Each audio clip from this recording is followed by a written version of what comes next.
saya targetkan waktu itu tahun 2006 juara dunia, dan itu terrealisir. Kita dapat 4 medali emas, 1 perak, juara dunia, dapat absolute winner.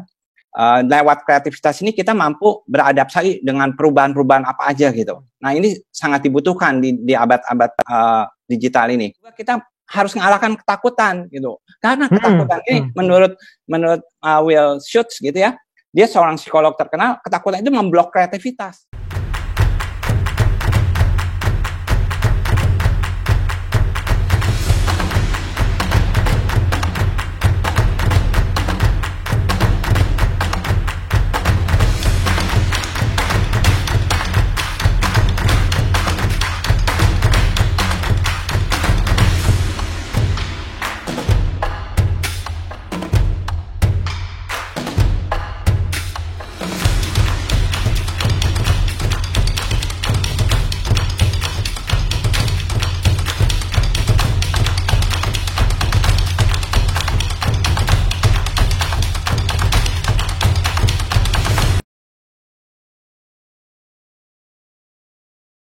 Selamat sore teman-teman semuanya, perkenalkan nama saya Berry Michael Kevin, bisa dipanggil Berry. Saya kepala sekolah dari Erudi Indonesia, sebuah sekolah setingkat SMA yang menggunakan proyek dan riset seni dan sains untuk membantu anak-anak mencari peran mereka dalam masyarakat.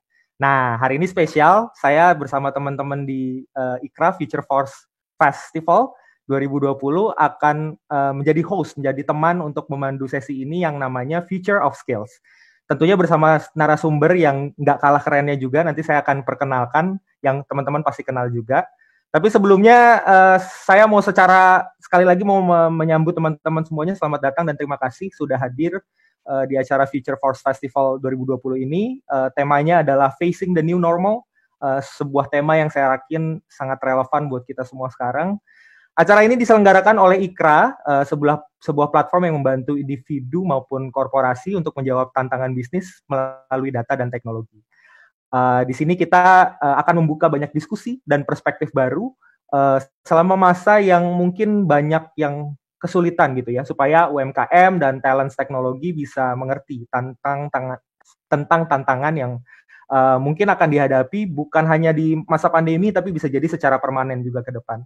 Jadi kita nggak cuma sekedar surviving gitu ya, nggak sekedar cuma bertahan hidup, tapi juga beradaptasi dan pada akhirnya berhasil thriving gitu ya di masa depan.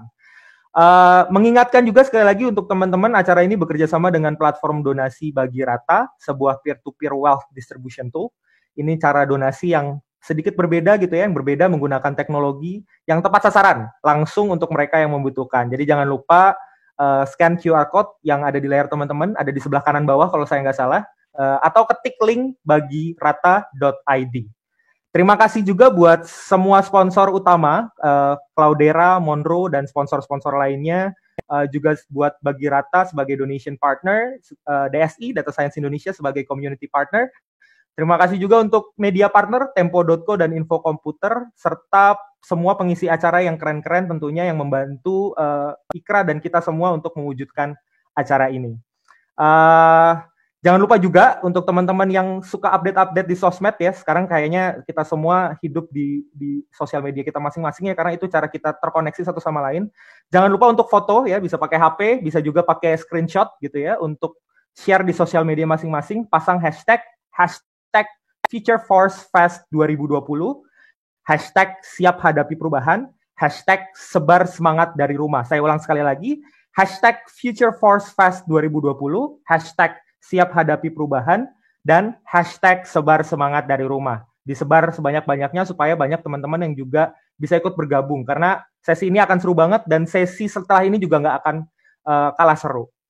Nah, supaya nggak lama-lama ya teman-teman ya, kita langsung aja ke sesi kita, ke diskusi kita. Saya mau memperkenalkan terlebih dahulu tentu saja pembicara kita di sesi ini. Seseorang yang pasti kita kenal, seorang role model, seorang pendidik, seorang peneliti, seorang profesor, seseorang yang saya yakin kita akui sudah banyak memberikan kontribusi buat pendidikan dan penelitian di Indonesia. Dan kita akan spesifik ngomongin tentang future skills. Kemampuan apa yang akan kita butuhkan di masa depan, dan bukan hanya di masa depan, bisa jadi sudah di masa sekarang. Jadi saya mau panggil saja langsung Profesor Yohanes Surya. Halo Profesor. Halo Prof. Halo, selamat sore. Selamat sore, Prof. Apa kabar, Ya. Prof? Oh, baik, terima kasih. Baik ya. Gimana, Prof, Ya, kabarnya di rumah? ya, ya, sekarang lagi kerja di rumah semua, Kerja di rumah kebanyakan di ya. rumah ya, tapi seru lah. Iya, karena ada banyak yang berubah nggak, Prof? Maksudnya sebelum pandemi, setelah pandemi, aktivitas sehari-hari banyak berubah atau? Oh, malah sekarang lebih banyak, lebih produktif karena kan biasa kalau ke Jakarta kita pergi butuh waktu 2 jam, bolak-balik 4 jam.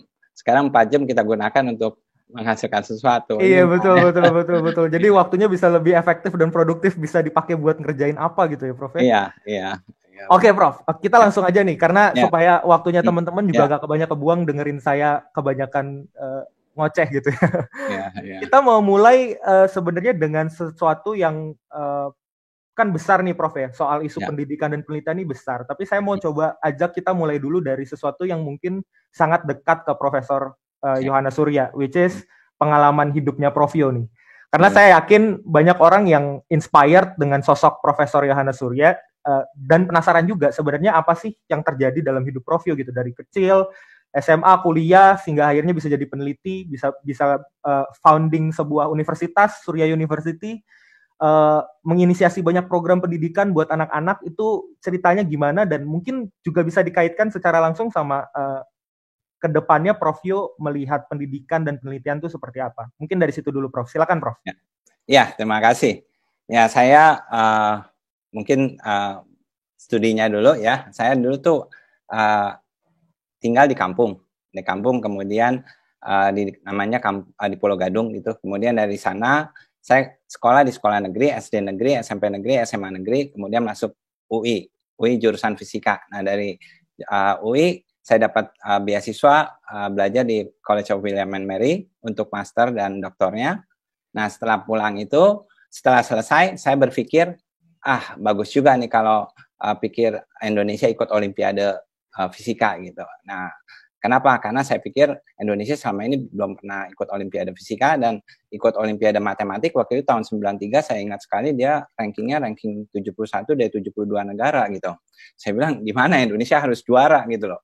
Nah, akhirnya selesai doktor saya, kemudian saya pulang, saya latih anak-anak Olimpiade fisika. Nah, akhirnya ternyata nggak ada yang nggak mungkin gitu. Medali pertama adalah perunggu, kemudian setelah itu naik jadi perak, lalu setelah itu tahun 99 kita bisa dapat emas pertama, itu anak Bali. Nah, kemudian setelah itu saya targetkan waktu itu tahun 2006 juara dunia, dan itu terrealisir, kita dapat 4 medali emas, 1 perak, juara dunia, dapat absolute winner. Dan yang utama adalah alumni-alumninya sekarang studi di top-top university semua gitu. Ada yang di MIT, ada yang di Harvard, di Princeton, dan Tokyo, dan banyak sekali universitas-universitas luar. Dan itu membanggakan sekali gitu. Jadi ada sesuatu yang kita bisa hasilkan, dan itu menyenangkan, membahagiakan kita gitu loh. Artinya usaha kita selama bertahun-tahun itu tidak sia-sia gitu.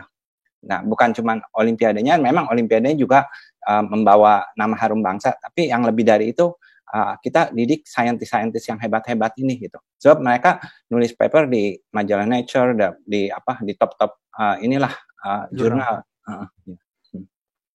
Iya, menarik banget, Prof. Saya suka banget ketika Prof highlight bukan hanya sekedar olimpiade dan menang olimpiade dan bangga-banggaannya, tapi mikirnya jauh nih bahwa kita mendidik saintis-saintis hebat yang sekarang dan kelak akan menulis penelitian-penelitian yang kelas dunia gitu ya, Prof. Yeah. Nah, mungkin sekarang saya langsung connect ke topik kita sekarang gitu ya. Tadi Prof udah singgung soal mendidik saintis-saintis hebat di Indonesia. Nah, dari pengalaman Prof Yo gitu ya, peran riset dan pentingnya riset dan saintis-saintis berkualitas itu apa sih, Prof, buat Indonesia gitu? Dan apakah proses belajar yang ada di sekolah-sekolah kita sekarang bisa cukup mencapai target kita dapat saintis-saintis hebat itu, Prof? Mungkin boleh dijawab itu dulu, Prof. Dari pengalaman saya ngelihat ya, kalau mau jadi juara Olimpiade maupun jadi orang yang hebat itu baik dalam berbagai bidang, itu yang paling penting ini 2 hal ini, kreativitas dan kemampuan inovasi. Itu sangat penting. Apa beda kreativitas dengan inovasi? Kreativitas itu penciptaan ide-ide. Jadi kita tuh berpikir kayak di luar dari biasanya gitu. Nah, lewat kreativitas ini kita mampu beradaptasi dengan perubahan-perubahan apa aja gitu. Nah, ini sangat dibutuhkan di abad-abad digital ini. Nah, kemudian kemampuan inovasi itu kemampuan mengubah ide itu menjadi produk gitu. Istilahnya mengimplementasi ide-ide tersebut. Nah, bagaimana ngembangin kreativitas dan inovasi ini? Ini yang paling penting. Kita harus mulai dari sejak kecil. Jadi kalau mau tuh dari mulai SD nih kita udah mulai coba nih, atau bahkan dari preschool. Caranya gimana? Caranya kita mencoba sesuatu yang tidak biasa gitu. Nah, karena ada beberapa peraih Nobel juga melakukan hal yang sama gitu waktu kecil gitu. Jadi dia melakukan sesuatu yang unik gitu. Nah, seperti misalnya Tehuft, dia ngerombak-rombak radio sampai ya pokoknya dia tapi melakukan sesuatu yang unik. Nah, misalnya kalau kita bisa coba juga gini. Ambil contoh, makan roti pakai mangga pernah nggak sih? Coba dong. Itu kan mencoba sesuatu, atau mungkin makan pisang pakai cabai gitu. Coba. Kan itu nggak kepikir, tapi cobalah gitu. Mencoba sesuatu yang nggak biasa gitu loh. Nah, terus yang berikut juga kita harus mengalahkan ketakutan gitu. Karena ketakutan ini menurut Will Schutz gitu ya, dia seorang psikolog terkenal, ketakutan itu memblok kreativitas. Jadi takut apa aja lah, bahkan sampai apalagi kalau udah jadi fobia, wah itu berat sekali. Nah, misalnya takut gelap gitu ya. Kalau waktu itu saya punya anak, dia takut gelap, saya suruh dia ya ke tempat gelap sama saya gitu. Jadi paksain gitu. Ternyata begini doang. Ternyata dia jadi nggak takut gelap gitu loh. Nah, contoh takut lain ada takut ditertawakan, takut disalahkan. Nah, kalau itu misal kita takut ditawakan ketika kita memberikan presentasi, paksain, kasih aja presentasi, diketawain nggak apa-apa gitu. Karena disitulah nanti muncul kreativitas gitu. Samuel Beckett ini peraih Nobel dalam bidang literatur pernah bilang begini, kalau kita diketawain orang, disalahin orang, gagal gitu, coba lagi, tapi coba lagi terus diperbaiki dengan cara yang lain gitu. Jadi jangan pernah takut. Nah, itu penting sekali, itu akan bangkitin kreativitas. Jadi kemudian apalagi belajar bahasa. Ini dari pengalaman, orang yang menguasai, dari penelitian ya, orang yang menguasai lebih dari 2 bahasa lebih kreatif dari orang yang menguasai hanya 1 bahasa gitu. Nah, ini penelitian gitu ya. Jadi kita kemudian juga musik klasik. Nah, itu sangat penting sekali. Jadi dari kecil ini hal-hal seperti ini ditumbuhkan gitu. Terus lalu belajar baca buku biografi dan nonton film yang ngasih inspirasi. Nah, ini banyak sekali membantu saya juga membuat lebih kreatif gitu. Nah, kenapa kalau baca buku, nonton film itu bisa memberikan menambah kreativitas gitu ya? Menurut Helmholtz gini, ini Helmholtz ini seorang fisikawan, dan dia bilang ketika otak kita diisi terus, otak kita akan mengalami namanya masa jenuh, masa saturasi. Nah, tapi habis masa saturasi itu terjadi enlightenment gitu loh. Terjadi pencerahan, sehingga disitulah muncul ide-ide yang luar biasa gitu. Jadi makanya semakin banyak baca biografi, semakin nonton film ini itu luar biasa. Nah, masih ada lagi, nanti saya mungkin bisa lanjutkan lagi, tapi ini panjang nih ya. Mungkin di samping itu gini, itu kan tadi dari SD nih, SD. Nah, dari kecil. Sekarang kalau udah kuliah gimana gitu. Nah, kalau udah kuliah simpelnya begini, ambil satu subjek yang kita suka. Apa aja, mau fisika, mau matematik, mau kimia, mau komputer, arsitek, musik, apa aja, satu aja, udah satu aja. Tapi yang paling penting, selama kuliah ini, perbanyak nih beberapa hal, harus belajar. Nah, misalnya belajar secara online gitu ya, secara misalnya pakai belajar yang perlu dipelajarin apa? Ini skill yang penting banget yang kita bisa belajar sendiri lewat kursus-kursus online. Artificial intelligence, ini termasuk machine learning nih, ini penting banget gitu loh. Belajar aja gitu. Kemudian digital marketing, ini menjual produk dan membangun merek, ini penting banget. Terus cloud computing, nah, terus data analytic dan data science, terus user experience design, nah, kemudian digital project management, ini hal ini penting banget gitu. Nah, jadi selama kuliah tuh jangan tergantung di kuliah aja, tapi ini pelajarin gitu, ambil. Nah, kemudian juga nonton video-video yang misalnya tentang 5G apa sih gitu. Orang bicara 5G, nah Internet of Things apa sih gitu, misalnya transportasi masa depan apa sih, pertanian masa depan apa sih, vertical farming apa sih gitu. Nah, kayak gitu. Jadi selama kuliah tuh aktif. Nah, kalau itu jadi, wah, dahsyat tuh lulusannya hebat. Prof, saya merinding, Prof. Beneran dong, Prof. Ini kita baru berapa menit loh, Prof. Ini catatan saya udah penuh, Prof. Karena menarik banget karena buat saya semua yang disebutkan oleh Prof Tio tadi itu sangat-sangat penting. Tapi di satu sisi saya sedih juga, Prof. Karena saya belum melihat itu ada di sekolah-sekolah kita sekarang gitu ya.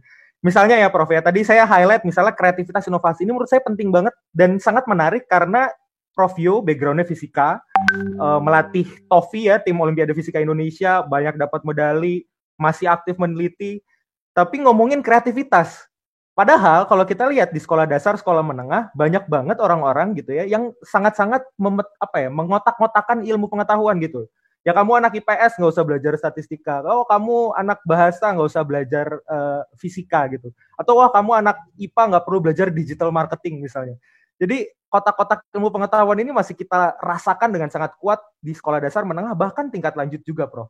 Nah, ini saya menarik untuk mengeksplorasi ini karena tadi kalau dilihat sebenarnya highlightnya itu ya Prof ya, harus lintas itu, kita kreativitas harus diolah, inovasi, harus sering eksperimen tadi Prof, nyobain hal-hal yang nggak biasa, mengkonfrontasi ketakutan, terus juga harus baca buku, literasi berarti harus bagus, kuliah harus suka, harus mandiri dalam belajar. Ini banyak hal yang kayaknya fokusnya harusnya di murid nih Prof. Padahal murid-murid kita, ini mungkin pertanyaan saya Prof ya, murid-murid kita tuh banyak dari sekolah dasar menengah itu diajak untuk pasif dalam belajar. Artinya dengerin aja yang guru ajarin gitu ya. Dan justru kalau muridnya berbeda dengan guru, bertanya, kadang-kadang justru malah diomelin gitu sama gurunya. Karena gurunya merasa jadi bingung gitu. Nah ini menurut saya mungkin budaya ini masih ada di masyarakat kita sekarang. Dan gimana nih Prof? Gimana supaya kita bisa mencapai masyarakat yang tadi tuh yang sangat blended gitu ya? Musik juga oke, kreativitas oke, sainsnya oke, literaturnya juga bagus. Jadi kita bisa jadi bangsa yang benar-benar punya banyak karya gitu. Meanwhile tadi kondisi di sekolah kita kayaknya masih belum memfasilitasi itu. Pandangan Profesor Yohanes Surya terhadap hal ini seperti apa? Seperti apa Prof? Silakan. Ya, sebenarnya kita bisa mengubah dari mulai sekolah gitu. Jadi sekarang ini saya membayangkan kalau sekolah itu mulai menuju kayak sekolah berbasis riset gitu. Nah, jadi kita arahkan sekolah-sekolah untuk melakukan riset-riset sederhana. Yang simpel-simpel aja, misalnya dia siswa SD gitu ya, suruh ngamatin aja mana yang lebih cepet sih keong atau misal ulet gitu loh. Ya suruh, terus misal mana yang lebih disukai semut sih misalnya gula putih atau gula merah gitu kan, simple gitu, tapi itu jumlahnya banyak sekali gitu. Lalu kita misalnya anak SMP suruh teliti jeruk mana sih yang paling manis, kan macam-macam jeruk tuh, hasil penelitiannya bisa dikasih ke masyarakat nih, yang paling manis tuh kayak gini gitu. Nah terus yang SMA misalnya bisa pelajarin misalnya musik dangdut ada pengaruhnya nggak ya sama pertumbuhan tanaman? Kan musik klasik ada nih, dangdut belum diselidikin misalnya begitu kan, bisa aja gitu. Terus anak SMK misalnya, bikin keripik singkong yang enak gimana ya? Tebalnya mesti berapa sih ukurannya? Gorengnya mesti berapa lama sih? Gitu. Nah, jadi kan itu penelitian, mesti dipotong setebal apa gitu. Itu kan minyaknya mesti seperti apa, rasanya biar enak. Itu kan penelitian gitu loh. Nah, hal-hal seperti ini kan banyak sekali topiknya. Dan itu kita bisa eksplor kalau sekolah-sekolah mulai dengan ke sana. Wah, hebat sekali saya bayangkan gitu. Iya. Saya juga merasa wah ini ide yang luar biasa ya. Ini kan sebenarnya berarti fokusnya mengajak anak-anak untuk banyak pertanyaan gitu ya, Prof ya. Bahkan kayak dari anak SD udah bisa pertanyaan yang sangat sederhana, ngamatin keong apa ulet yang mana yang lebih cepat gitu. Dan itu udah bisa sainsnya itu muncul dari situ ya Prof ya? Iya. Nah jadi, saya mau, oke, silakan dulu Prof, boleh? Ya, jadi anak di sini benar-benar dilatih kreativitas, karena dia suruh cari topik dan dia mikir kenapa begini, kenapa begitu gitu loh. Nah ini kan yang kita mesti explore terus gitu. Jadi dia nyoba sesuatu yang aneh nanti gitu loh. Ini kita kalau ngomongin ini bisa 2 jam sendiri Prof, saya sangat excited dengan topik ini. Tapi kayaknya kita harus agak maju sedikit Prof. Saya highlight juga profesor ngomongin tentang pentingnya baca buku gitu ya. Misalnya baca buku biografi. Nah, saya teringat satu cerita yang saya sempat baca juga Prof. Waktu itu ceritanya Isaac Newton ya. Tentu kita semua kenal Isaac Newton yang kabarnya gitu ya, justru menulis kalkulus paling banyak ketika masa pandemi, Prof. Jadi ketika pandemi di zaman itu gitu ya. Jadi zaman ketika ada waktu itu bubonic plague gitu ya, ada Black Death gitu istilahnya disebutnya. Ada banyak orang Eropa meninggal. Si Newton ini juga karantina di rumah dan justru bisa memproduksi karya yang luar biasa, Prof. Nah, kaitannya mungkin saya pengen tanya juga ke Prof Yo soal bagaimana sih, kan kita lagi menghadapi pandemi juga nih, Prof. Nah, bagaimana nih kita nih masyarakat yang saya rasa teman-teman yang nonton video ini ikut acara ini pasti udah cukup enlightened lah, udah cukup tahu apa yang sebenarnya perlu dilakukan. Nah, justru untuk orang-orang kayak gini perlu bisa melakukan apa ya, Prof, ya? Supaya justru lebih produktif lagi nih, Prof, untuk mendorong riset, mendorong inovasi-inovasi dalam bentuk pendidikan, teknologi di era yang kita semua harus ada di rumah ini. Gimana, Prof? Ya, kalau saya lihat ini masa pandemik ini masa yang paling bagus sekali gitu buat ini peluang yang besar gitu loh. Kenapa? Kita bisa berkarya banyak. Saya sendiri sekarang lagi bikin digital learning gitu loh. Jadi waktunya tuh malah kita bisa menghasilkan banyak hal gitu ya yang menarik, yang mungkin yang nggak bisa kita lakukan kalau nggak ada pandemik ini gitu loh. Nah, jadi kalau kita lihat riset juga banyak. Ada yang misalnya riset yang berkaitan dengan pandemik aja. Misalnya kita ambil contoh ya. Ya, boleh Prof. Ya, kita cerita. Misalnya orang-orang sekarang kalau kita amati ya, yang dari pandemik ini, kalau dari mulai outbreak itu terus sampai dia mencapai puncaknya, itu kan eksponensial tuh ya. Katakan itu 1 bulan lah, 1 bulan sampai 2 bulan lah gitu ya. Nah, tapi habis itu kita lihat itu turun, di mana-mana turun gitu. Nah, sebenarnya orang fisika juga sudah memikirkan ini gitu. Orang mungkin pikir apa hubungannya fisika sama sama ini, tapi orang fisika juga harusnya berpikir ke sana. Kenapa? Ini sebenarnya prosesnya adalah proses self-organizing criticality. Jadi dari proses habis mencapai puncaknya itu sampai seterusnya itu sebenarnya proses itu pengaturan diri ketika kondisi kritis. Nah, ini hal-hal ini sebenarnya udah diteliti lama sekali kalau mengenai pengaturan diri kondisi kritis ya. Coba aja kita lihat. Ketika terjadi keadaan kritis ini, terjadilah pengaturan diri. Pengaturan diri di mana-mana terjadi. Ya, yang mengatur diri siapa? Pemerintah mengatur diri dengan mengadakan PSBB. Terus orang mengatur diri untuk menjaga jarak gitu loh, dan atau mungkin menjaga cuci tangan dan lain-lain itu. Semua orang sepertinya menjaga diri. Nah, kemudian pengaturan diri ini akan berlangsung terus. Jadi apapun yang terjadi, ya akan terjadi pengaturan diri. Nah, itu sebabnya yang dilakukan pemerintah ini udah bagus sebenarnya yang PSBB ini. Kenapa? Nggak lockdown. Sebab kalau lockdown itu bahaya gitu loh. Benar-benar ekonomi habis gitu loh. Jadi saya pikir lebih baik kita PSBB gini. Kenapa? Karena dengan PSBB ini masih ada proses kita pengaturan diri gitu loh.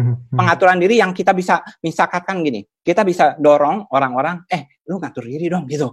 Biar lebih istilahnya, nih kita mau menyelesaikan sama-sama nih. Jadi semua tuh kita ngajak masyarakat untuk pengaturan diri gitu loh. Dan ini biasanya berhasil gitu loh, hal-hal seperti ini gitu loh. Dibandingkan sesuatu yang ekstrim misalnya herd immunity. Wah, itu kan benar-benar lebih gawat lagi, itu membiarkan orang banyak mati gitu. Lebih ekstrim dari lockdown kan. Kan kita ngambil tengah-tengah udah bagus gitu loh saya bilang. Jadi kita mesti dukung nih rencana-rencana seperti ini gitu. Saya tertarik banget, Prof, karena semuanya yang Prof Yo sebutin saya tertarik, Prof. Karena saya ingat berapa tahun lalu, udah lama lah, Prof, saya pertama kali dengar istilah ekonomifisika tuh dari Prof Yo. Dan itu membuka pemikiran saya bahwa memang batasan ilmu pengetahuan tuh udah hampir nggak ada lagi. Semua teori-teori fisika itu diimplementasikan di ekonomi, di sosiologi, di politik. Begitu juga dengan sebaliknya juga. Teori-teori sosiologi banyak memberikan inspirasi untuk metode-metode statistika misalnya seperti itu. Nah, ini menarik banget karena self-organizing criticality ini kan setahu saya sistem dinamik ya, Prof, ya. Jadi kompleks sistem gitu ya. Dan itu fisika banget gitu ya. Terus tiba-tiba ini bisa perspektifnya diimplementasikan untuk menganalisis sebuah epidemi. Nah, ini saya mau balik lagi ke soal integrasi ilmu pengetahuan, Prof, sebenarnya. Dan ini saya rasa ada kaitannya besar dengan pendidikan dan riset yang tadi kita bahas. Kalau Prof Yo sendiri melihatnya seperti apa, Prof? Gimana caranya supaya kita nih sebagai sebuah bangsa gitu ya, peneliti-penelitinya, guru-gurunya, anak-anak mudanya itu semua bisa bersatu untuk udah nggak zamannya lagi deh kita ngotak-ngotak ilmu pengetahuan gitu. Anak-anak sains harus belajar filsafat, anak-anak sosial harus belajar matematika, anak-anak bahasa harus belajar statistika juga gitu. Supaya kita semua bisa enlighten tadi. Nah, gimana caranya nih Prof supaya budaya ini tuh bisa ada di Indonesia gitu. Semuanya bisa literate gitu. Gimana Prof? Ya. Nah, ini terpulang dari diri masing-masing. Jadi saya bayangkan ya, tapi dari sisi mungkin dari kebijakan ada pendorong ke sana, tapi di samping ada ngedorong ke sana atau bikin gerakan dari masyarakat untuk ngedorong ke sana. Tapi nanti gerakan ini yang akan mendorong tiap-tiap individu itu untuk melakukan hal yang tadi Mas Berry katakan itu. Nah, untuk mengintegrasikan ini sekarang dengan adanya komputer, emang semua udah terintegrasi gitu. Apalagi ada artificial intelligence. Makanya tadi saya bilang, kalau mau sambil kuliah, ya ambillah kursus artificial intelligence. Paling 1 semester atau apa gitu kan, di course Coursera atau apa gitu kan, itu bisa ada yang gratis, ada yang bayar, bisa cari sendiri gitu di internet. Nah, menurut saya ini penting banget gitu loh. Jadi, dan kita juga sekarang misalnya bayangan ya, dari mesin bakar aja orang bisa memprediksi kenapa misalnya dari kita bicara misalnya tentang kawin cerai gitu ya. Nah, itu bicara ini kan dihubungkan dengan mesin bakar. Coba orang kepikir nggak kepikir kan dari situ kan. Nah, coba. Tapi itulah misal mesin bakar ya. Mesin bakar begini. Ceritanya ini simpel aja ya. Atau mesin bakar. Terus kalau didiamin terus, dia idle, suatu saat terjadi letupan gitu. Nah, kemudian dibikin nih gambar grafiknya gitu ya.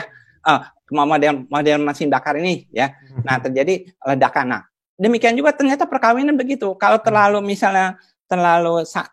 normal gitu ya, nggak ada ribut-ributnya, terus suatu saat jadi ledakan. Nah, itu bisa dimodelkan dengan model mesin bakar gitu. Maksudnya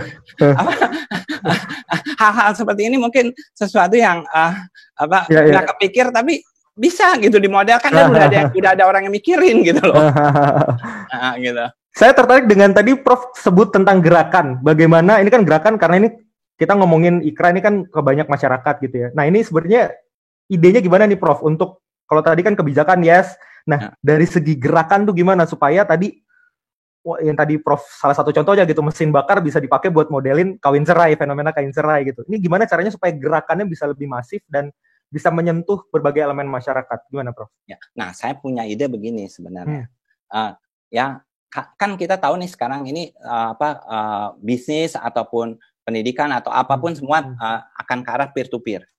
Nah, kita bayangkan sekarang kalau kita misalnya dorong orang self organizing gitu ya, karena kita kritis nih gitu, riset kita kurang ini, lalu dorong orang untuk membuat katakan lab misalnya untuk lab SMA aja ya, lab SMA atau lab fisika, misal fisika, kimia, biologi gitu ya. Nah, kemudian kita sewakan kepada sekolah-sekolah, karena banyak sekolah yang nggak punya lab yang bagus gitu. Nah, kemudian kita sewakan kepada mereka.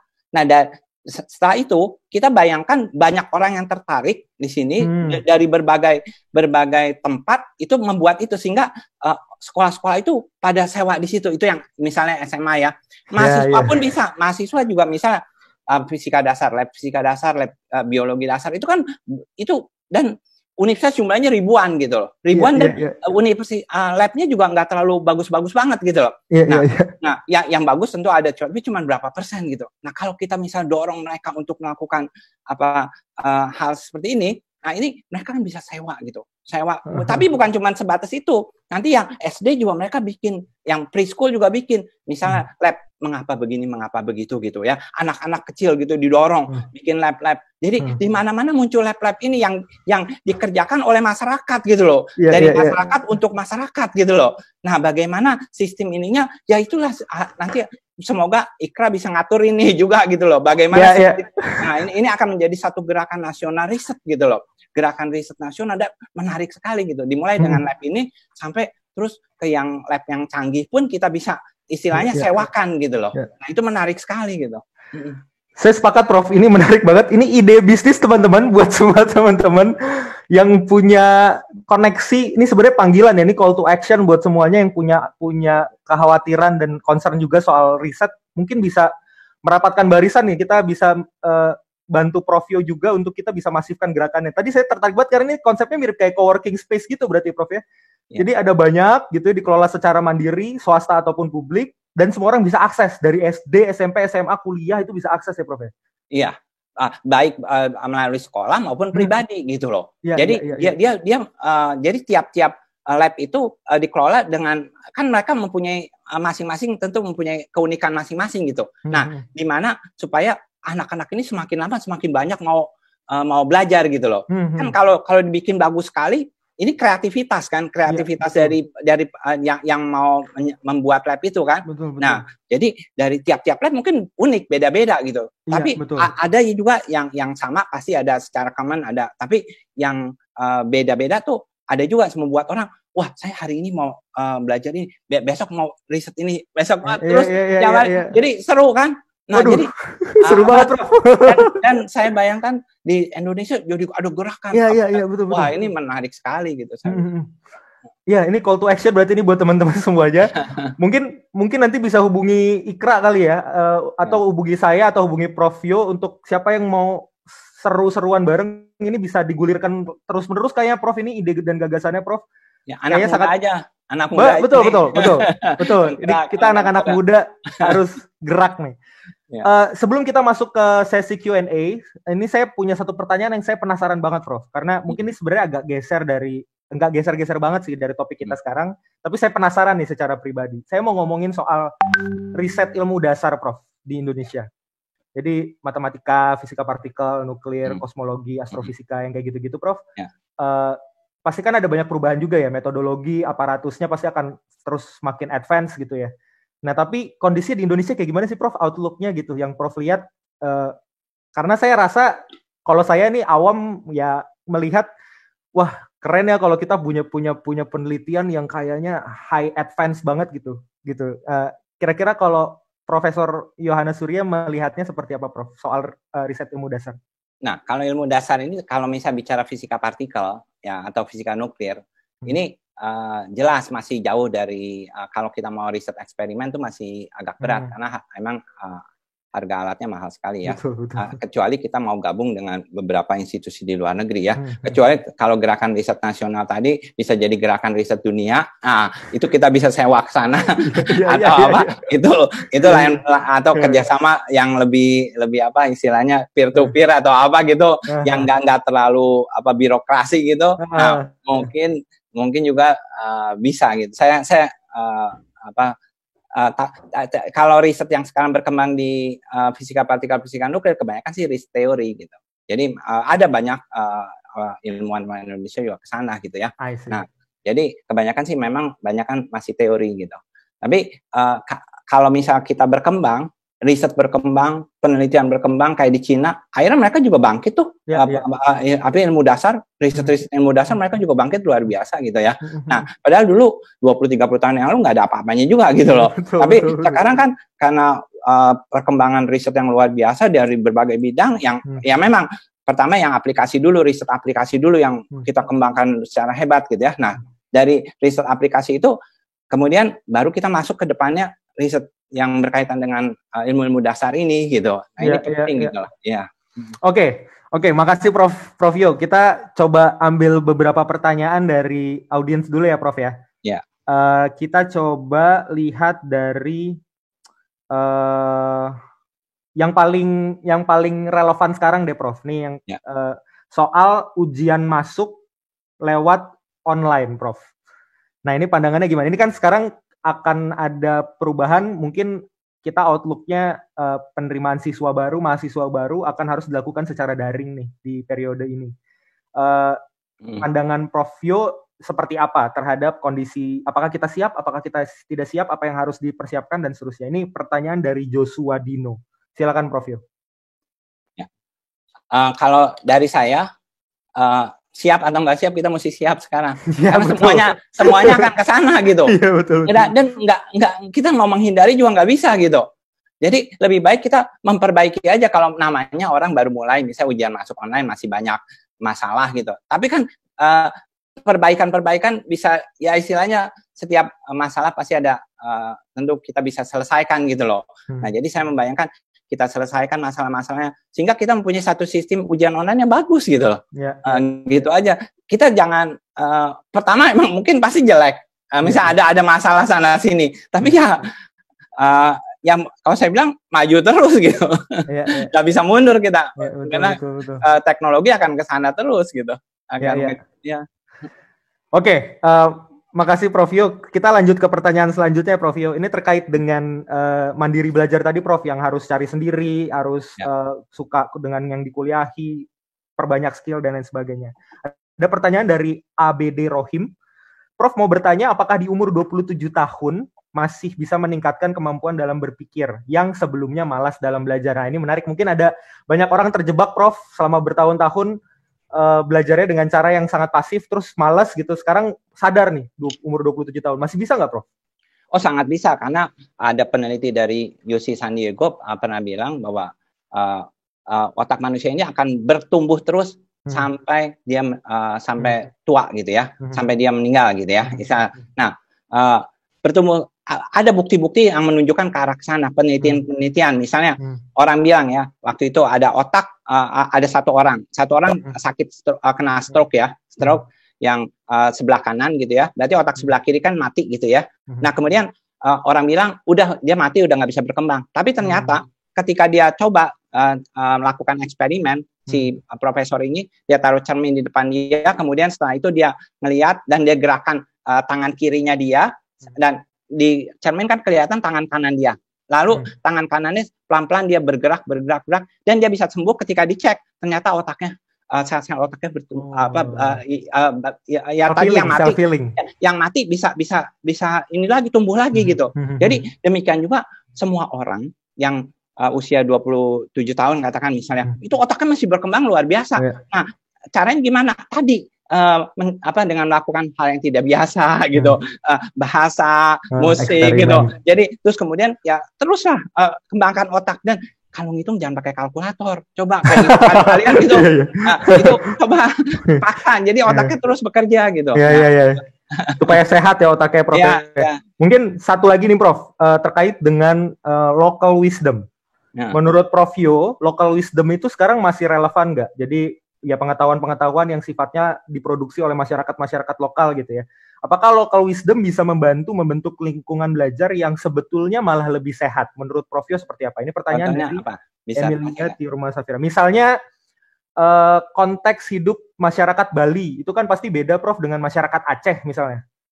Ada budaya yang berbeda di situ. Nah, itu bagaimana perannya dalam pendidikan ya? Apakah misalnya belajar matematikanya kalau di Aceh karena ada fenomena tsunami ya, mereka belajar dari situ, misalnya dari tsunami itu apa sih, dari situ belajar tentang gelombang, persamaan gelombang, dan seterusnya. Sedangkan kalau di Bali misalnya ngomongin soal budaya ini, Prof, misalnya perkebunan, kan di Bali itu Bali Utara itu banyak sekali perkebunan yang masih kualitasnya bagus. Lalu nanti belajar matematikanya di sawah gitu misalnya. Itu gimana, Prof?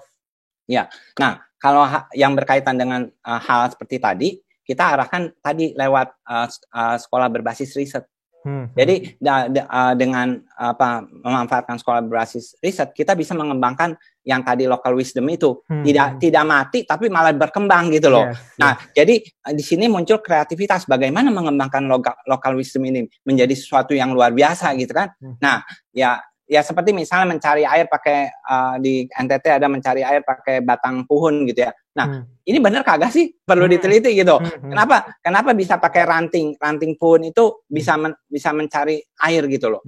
Dan katanya benar gitu. Lalu sekarang kalau memang benar, kenapa begitu gitu? Itu kan perlu diteliti dan menarik gitu loh. Nah, kalau memang ada sesuatu yang unik, why not gitu? Bisa bikin paper di situ, bisa menjadi sesuatu yang menarik gitu. Tapi kalau enggak, ya udah berarti penelitian membuktikan memang enggak gitu. Iya. Menarik banget, Prof. Oke, karena ini lagi-lagi, Prof, kayaknya kalau kita diskusi bisa 2 jam sendiri. Mungkin Ikra nanti bisa bikin sesi terpisah lagi, kita bisa diskusi lebih panjang. Tapi mungkin menutup, Prof, bisa kasih semacam closing statement. Dan terkait juga mungkin ini pertanyaan terakhir juga nih dari Pascal Sembel. Kira-kira Prof Yo, kalau diberikan diberikan kepercayaan menjadi orang yang punya power, misalnya jadi Menteri Pendidikan gitu, Prof. Misalnya ya, Prof ya. Apa yang mau dilakukan, Prof, buat pendidikan di Indonesia, Prof? Sekalian menutup diskusi kita hari ini, Prof. Ya, kalau saya melihat saat ini yang paling penting di Indonesia ini riset. Gerakan riset nasional ini yang harus kita kembangkan. Karena setiap orang ini harus riset dan mengembangkan kreativitas gitu. Bagaimana orang-orang di Indonesia ini bisa lebih kreatif dan tidak hanya menunggu gitu loh. Nah, tapi bangkit mau belajar tadi, mandiri belajar gitu ya. Nah, itu yang kita harapkan.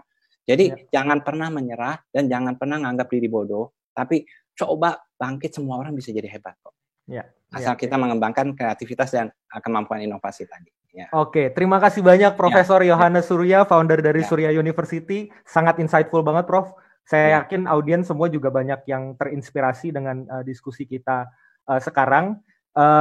Mungkin ini call to action lagi buat teman-teman semuanya yang tertarik dengan konsep gerakan riset nasional Prof Yo. Tadi Prof Yo udah call to action buat kita semua anak-anak muda ngegerakin nih supaya kita bisa bikin riset itu jadi the new normal ya, Prof ya. Ini kalau kita ngomongin the new normal, riset itu jadi the new normal buat pendidikan, buat kampus di universitas-universitas juga, dan semua anak muda mau terus cari tahu gitu ya. Jadi kalau saya mau rangkum sedikit ya, Prof ya, boleh nanti biar teman-teman bisa dapat gambaran besarnya gitu ya.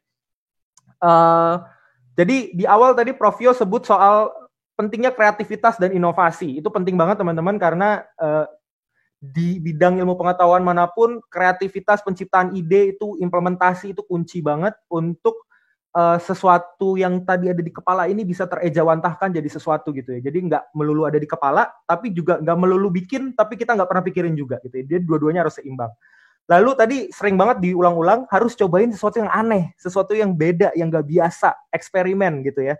Supaya kita bisa mengkonfrontasi ketakutan-ketakutan kita. Ini biasanya kalau di sekolah dasar menengah, kita biasanya takut salah, takut nanya, takut presentasi. Justru menurut Prof Yo, ketakutan-ketakutan itulah yang perlu dikonfrontasi langsung, supaya kita jadi semakin kreatif dan semakin inovatif. Dan juga kesenian dan literatur juga penting. Musik, seni, visual misalnya, baca buku, biografi itu juga jadi faktor penting tadi. Supaya apa? Saya tadi highlight besar sekali, Prof. Saya tulis supaya kita bisa kuliah yang kita suka. Itu tadi Prof Yo sebut itu. Supaya benar-benar kita melakukan sesuatu yang benar kita suka. Kalau kita nggak pernah cari tahu, kita nggak pernah eksperimen, kita nggak pernah eksplorasi, biasanya dikasih doang, mungkin ya fenomenanya seperti yang banyak sekarang terjadi gitu ya. Banyak orang salah jurusan, banyak orang yang belajarnya apa, jadinya apa. Nggak masalah juga, cuma kan akan lebih efisien, akan lebih efektif waktunya digunakan kalau memang kita kuliah, kita melakukan hal yang kita suka. Nah, perbanyak skill via online, tadi Prof Yo juga sebut soal itu, dan yang paling penting dan paling banyak di-highlight, gerakan riset nasional. Nah, Prof, ini ternyata dari panitia ada satu pertanyaan yang mau ditanyakan lagi, Prof, sebelum kita tutup, Prof. Ya. Jadi soal arahan dari Prof Yohanes Surya terhadap future skill ya. Tadi kan sudah disebutkan bahwa kreativitas dan inovasi itu penting gitu ya. Nah, tapi bagaimana AI ya, dan tadi juga machine learning dan segala hal teknologi itu bisa berperan penting, Prof, dalam membangun kreativitas inovasi ini secara mungkin bukan teknis juga ya, tapi secara konkretnya seperti apa sih, Prof, itu bisa digunakan sebenarnya? Nah, kalau kita lihat ya, tadi misalnya bicara artificial intelligence, digital marketing, misalnya seorang di bidang ekonomi ya, nah dia kan mau lihat behavior orang. Nah, behavior orang, dia kalau belajar machine learning, paling nggak dia tahu gitu loh. Oh, ternyata cara kerjanya seperti ini gitu loh. Sehingga mungkin kalau dia mau kerja sebagai direktur, sebagai entrepreneur, dia bisa lihat, oh saya ngerti machine learning nih gitu loh. Jadi saya bisa memanfaatkan ini gitu. Artinya dia walaupun dia nanti punya anak buah yang jago machine learning, paling enggak dia juga ngerti gitu loh. Nggak dibohongin sama betul. anak buahnya gitu loh. Jadi artinya, nah terus tentang cloud computing, data science itu jelas penting gitu. Apalagi yang namanya digital project management sekarang. Semua digital. Lah, orang kalau mau belajar itu kan belajar sekarang udah banyak di online semua gitu. Apa belajar aja, ambil yang kursus gratis ada, kursus yang bayar ada, belajarin aja asal ada kemauan aja gitu. Jadi selama kuliah tuh usahakan kuasain yang tadi. Artificial intelligence, machine learning, digital learning, cloud computing, data analytics, user experience design, digital project management itu kuasain. Kalau itu kuasain itu modal yang hebat sekali buat kedepannya gitu. Dan karena dengan belajar itu juga kreativitas sama inovasi itu akan berkembang hebat. Ya.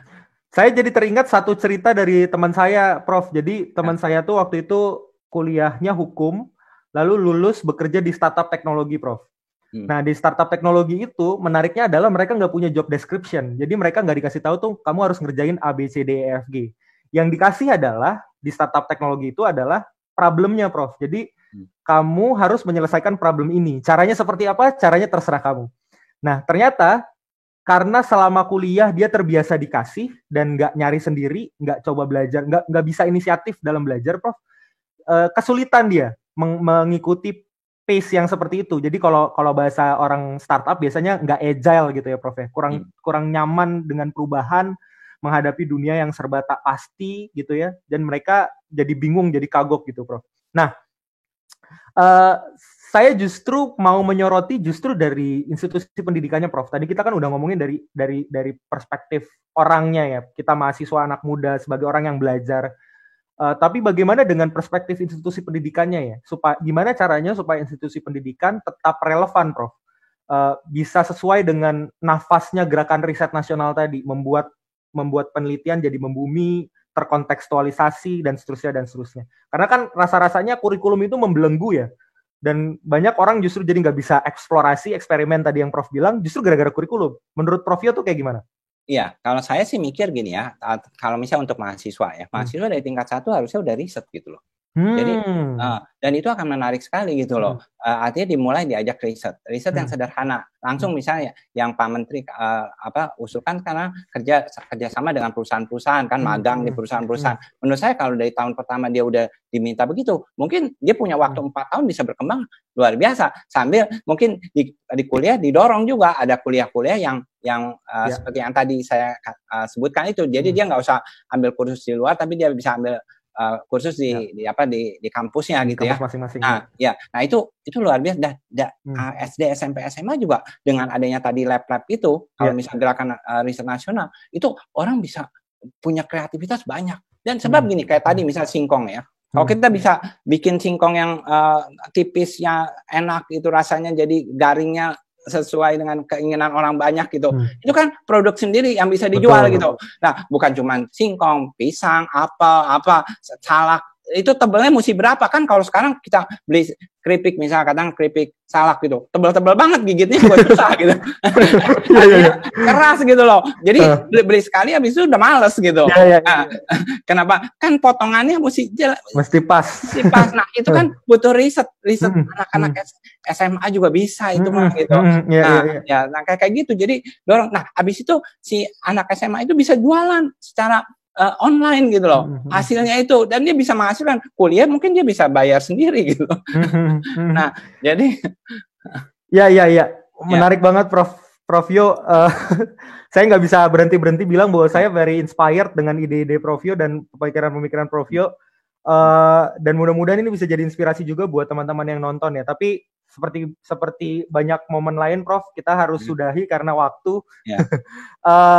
Saya mungkin tutup dengan sebuah pengingat buat teman-teman bahwa sebenarnya yang kita diskusikan di sini bukan hal baru, teman-teman. Saya sempat baca sebuah buku dari Ki Hajar Dewantoro ya. Itu udah sering kali menyebutkan tentang bagaimana pendidikan itu harus relevan, guru itu fungsinya harus sebagai fasilitator, resource belajar itu harus dari mana-mana, alam semesta harus jadi guru kita, penelitian, project itu harus dilakukan gitu ya.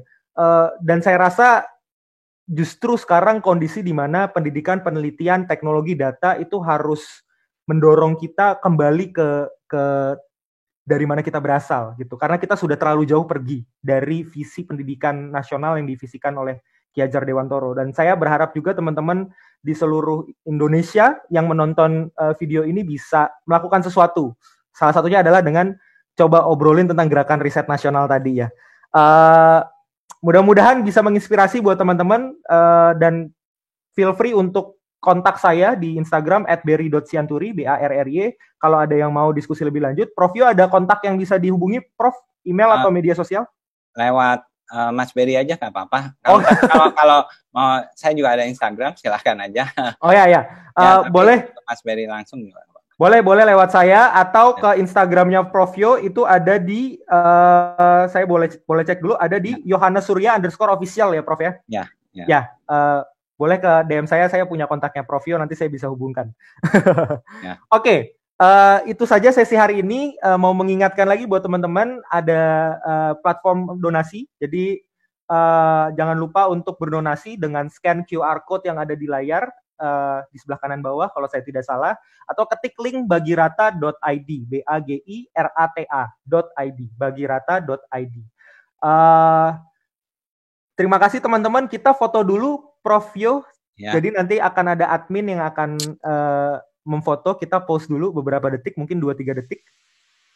Ya. Kita siap post 1, 2, 3, teman-teman admin yang kalau udah difoto boleh dikabarin lewat medium apapun yang memungkinkan. 1, 2, 3, sudahkah? Oke, sudah. Terima kasih teman-teman teman-teman teknis yang ada di belakang acara ini.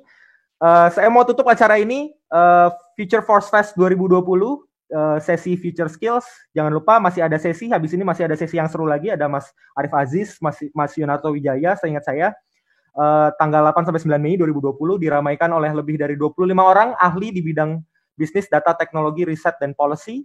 Ikut sesi #IkraConnect atau buka website ikra.com. Ikra tulisannya IYKRA, ikra.com untuk tahu tentang program-program lain.